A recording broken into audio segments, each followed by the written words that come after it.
मित्रों नमस्कार। अपने बीच भारतीय जनता पार्टी की नेत्री, प्रखर वक्ता, सांसद बांसुरी स्वराज जी आपको संबोधित करेंगी। मेरा विनम्र निवेदन है सांसद बांसुरी स्वराज जी से आपको संबोधित करें।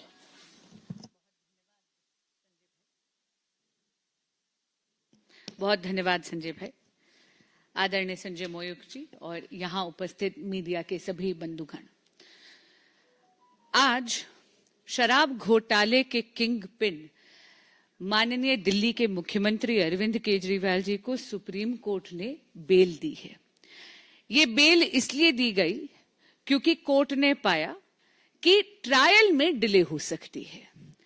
लेकिन अगर आप देखेंगे तो आज आम आदमी पार्टी के वर्कर्स और आम आदमी पार्टी के नेता भ्रष्टाचार का जश्न मना रहे हैं। आपके माध्यम से कुछ बातें हैं जिनको लेकर आम आदमी पार्टी जनता को और मीडिया को भ्रमित कर रही है, इसलिए आपके माध्यम से इन बातों का स्पष्टीकरण यहां पर बैठकर जरूर करना चाहूंगी। सबसे पहले, अगर आप सुप्रीम कोर्ट का ऑर्डर देखेंगे तो आप ये पाएंगे कि एक बार फिर honourable supreme court of India ने ये पाया है कि माननीय मुख्यमंत्री अरविंद केजरीवाल जी की अरेस्ट लीगल है, यानी वैध है। आपको ध्यान होगा अरविंद केजरीवाल जी ने जो अर्जी लगाई थी ऑनरेबल सुप्रीम कोर्ट के सामने, उसमें दो मांगे थी। पहली ये कि उनकी अरेस्ट लीगल है या इलीगल है, इस पे एडजुडिकेट हो। दूसरी मांग उनकी थी बेल की। इसलिए यहां पर मैं स्पष्ट करना चाहूंगी कि ये तीसरी चौथी बार है जब इस देश की कचहरियों ने यह पाया है कि माननीय मुख्यमंत्री अरविंद केजरीवाल की अरेस्ट लीगल है। ट्रायल कोर्ट, हाई कोर्ट और सुप्रीम कोर्ट ने पहले ईडी के केस में भी यह पाया था और पुनः आज सीबीआई के केस में भी उन्होंने पाया है। और मैं कोट करती हूं पैराग्राफ 36 से, the appellant's arrest does not suffer with any procedural infirmity, यानी उनकी अरेस्ट लीगल हुए। इसका क्या अर्थ है? इसका अर्थ यह है कि जांच एजेंसियों के पास पुख्ता सबूत थे, सफिशिएंट मटेरियल था, काफी सारे तथ्य थे जिसके कारण यह पाया गया कि अरविंद केजरीवाल जी को अरेस्ट करना जायज है। इसका सीधा अर्थ यह भी होता है कि न केवल अरविंद केजरीवाल जी शराब घोटाले के किंग पिन हैं, बल्कि सर से लेकर पांव तक शराब घोटाले में लिप्त हैं। क्योंकि कचहरियों ने बार बार ये पाया है। आपने देखा होगा आज की कंडीशंस, पैराग्राफ 47 उसका पॉइंट डी उठाकर देख लीजिएगा।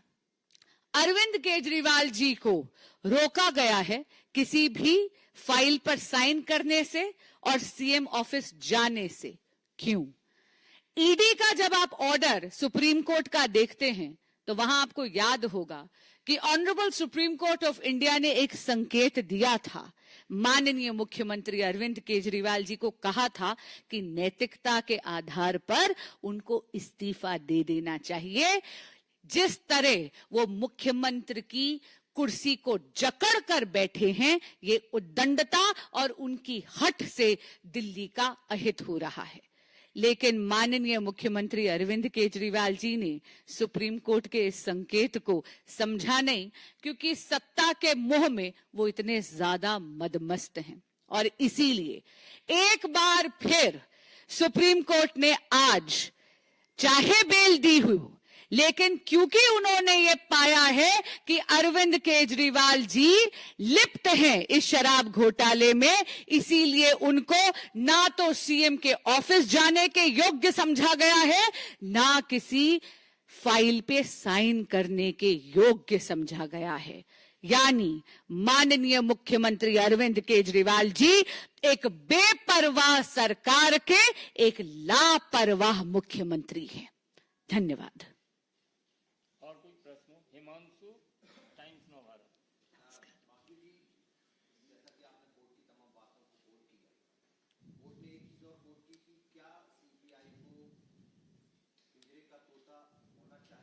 इस बात को लेकर क्या कहना चाहेंगे, क्योंकि कहीं ना कहीं उन्होंने एजेंसी पर सवाल खड़े किए। इस सवाल का जवाब आपको सीबीआई और एजेंसीज से पूछना चाहिए। इतना जरूर कहूंगी कि ये जो व्यू दूसरे जज का था उस पर मैं किसी प्रकार की टिप्पणी नहीं दे सकती। हां, इतना जरूर कहूंगी कि जो फाइनल ऑर्डर आया है उसमें ईडी का जो पहले ऑर्डर था उसको बेस बनाया गया, और इन दोनों, चाहे सीबीआई वाला आज ऑर्डर हो, चाहे पहले 10 मई का ऑर्डर जो ऑनरेबल सुप्रीम कोर्ट ने पारित करा है, दोनों ही ऑर्डर्स में बहुत कैटेगोरिक फाइंडिंग है कि माननीय मुख्यमंत्री अरविंद केजरीवाल जी की अरेस्ट लीगल है, इन्वेस्टिगेटिंग एजेंसीज के पास सफिशिएंट मटेरियल है, तभी ये अरेस्ट लीगल मानी गई है।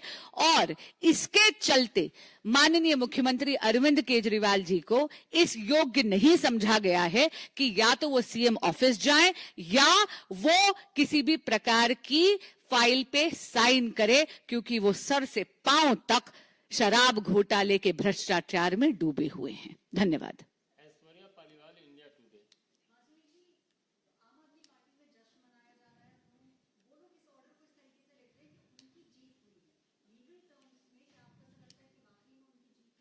जी बिल्कुल नहीं। जब भी किसी भी ट्रायल में अगर डिले हो रही है, और खास करके क्योंकि शराब घोटाले में नंबर ऑफ विटनेसेस भी ज्यादा हैं और जांच एजेंसियों के पास इतने पुख्ता और काफी ज्यादा बड़ी तादाद में सबूत है, मैं एज अ वकील बात कर रही हूं यहां पर, ऐसे में बेल मिलना एक प्रोसीजरल चीज होती है। अगर आप देखें तो यहां पर किसी भी साधारण व्यक्ति को भी बेल मिलती। लेकिन इतना जरूर कहूंगी कि आम आदमी पार्टी की एक पुरानी आदत है प्रचार प्रसार और भ्रष्टाचार। आज वो अपने भ्रष्टाचार का जश्न जरूर मना रहे हैं। अंकित गुप्ता, एबीपी।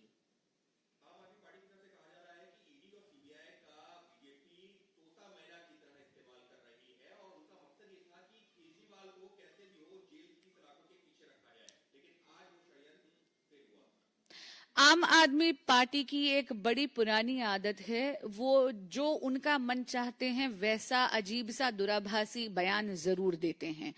मैं ये उनको याद कराना चाहूंगी कि ईडी और सीबीआई इंडिपेंडेंट इन्वेस्टिगेटिंग एजेंसीज हैं जो केवल अपना काम कर रहे हैं। जब भी आम आदमी पार्टी ऐसा बयान देती है तो अपनी पुरानी आदत दोहराती है, एक तो चोरी और फिर सीना जोरी। एक चीज मैं उनसे जरूर पूछना चाहूंगी, क्या उनका इस देश की न्याय प्रणाली पर विश्वास नहीं है? अगर है तो उनको कभी भूलना नहीं चाहिए कि ट्रायल कोर्ट हो, हाई कोर्ट हो या फिर ऑनरेबल सुप्रीम कोर्ट हो, ये आज दूसरी बार honourable supreme court of India ने ये कहा है कि माननीय मुख्यमंत्री अरविंद केजरीवाल जी की अरेस्ट लीगल है, इन्वेस्टिगेटिंग एजेंसीज के पास सफिशिएंट मटेरियल होता है, तभी कोर्ट कचहरी ये ऑर्डर करती है कि आपकी अरेस्ट जायज है, वैध है। और इसका अर्थ ये है कि माननीय मुख्यमंत्री अरविंद केजरीवाल जी इस स्कैम में सर से पांव तक डूबे हुए हैं। अंबुज पांडे, पीटीआई।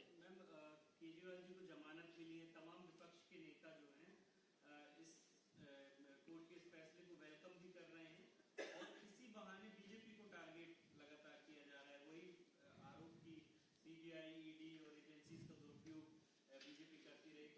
तो इस चीज में जो है पूरे अपोजिशन की यूनिटी नजर आ रही है, इसको कैसे देखते हैं? चोर चोर मौसेरे भाई। और इतना मैं आपको जरूर कहूंगी, इंडी अलायंस की ये पुरानी आदत है, वो भ्रष्टाचारी और बलात्कारी दोनों लोगों को बचाने का पूरा पूरा प्रयास करते हैं। पर आपके माध्यम से एक बात जरूर स्पष्ट कर दूंगी, भ्रष्टाचार के विरुद्ध भाजपा की लड़ाई चुनावी मुद्दा नहीं है। हमारे लिए ये एक सैद्धांतिक मुद्दा है और जैसा हमारे यशस्वी प्रधानमंत्री नरेंद्र मोदी जी ने कहा है, न खाऊंगा न खाने दूंगा। भ्रष्टाचार के खिलाफ भारत की जनता के हित में भाजपा की लड़ाई जारी रहेगी।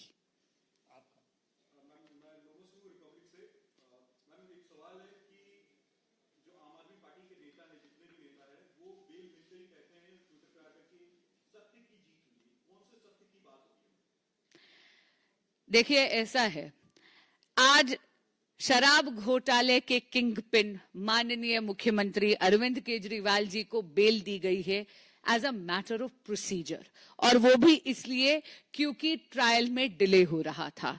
आम आदमी पार्टी जब सत्यमेव जयते लिखती है ट्विटर पे तो ये बहुत दुर्भाग्यपूर्ण बात है। मैं खुद एक वकील हूं।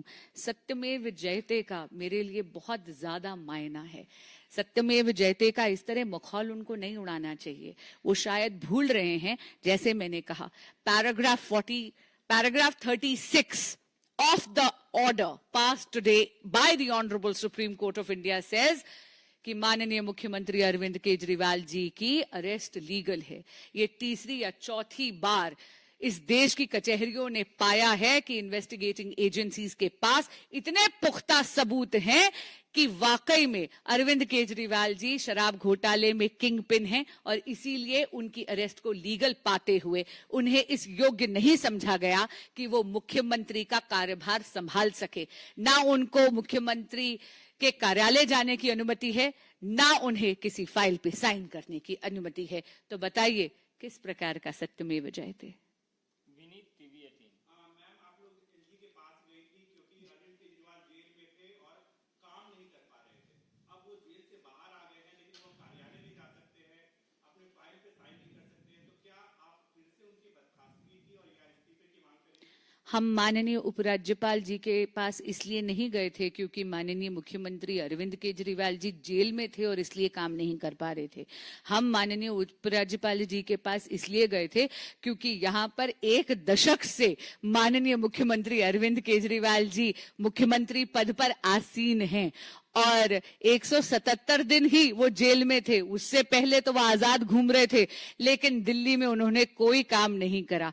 आप यहाँ पर देख लीजिए, जरा सी बारिश हो जाती है तो दिल्ली जल भराव के कारण डूब जाती है। गर्मी आती है तो दिल्ली बूंद बूंद के लिए तरसती है। अभी आगे सर्दी आएगी तो दिल्ली फिर प्रदूषण में लिप्त हो जाएगी। 1 दशक से यहाँ पर शासन भोगा पर दिल्ली की जनता के लिए कोई काम नहीं करा। पूरा का पूरा दिल्ली का इंफ्रास्ट्रक्चर जर्जरा रहा है माननीय मुख्यमंत्री अरविंद केजरीवाल जी की भ्रष्ट सरकार के कारण। इसलिए जाकर हम 7 एमपीज को दरखास्त करनी पड़ी थी माननीय उपराज्यपाल जी को। अमर उजाला से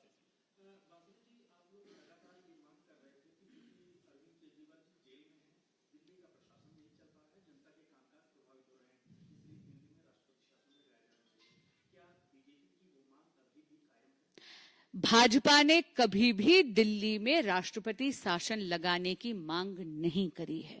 आपके माध्यम से ये बात मैं स्पष्ट करना चाहती हूं। लेकिन ये बात बिल्कुल सच है कि माननीय मुख्यमंत्री अरविंद केजरीवाल जी के जो सत्ता का मोह है, जिसके कारण वो सीएम की कुर्सी को जकड़ कर बैठे हैं, इसके कारण उन्होंने दिल्ली के बाशिंदों के अहित में यहां पर एक संवैधानिक क्राइसिस यानी एक कॉन्स्टिट्यूशनल क्राइसिस जरूर उत्पन्न कर रखा है।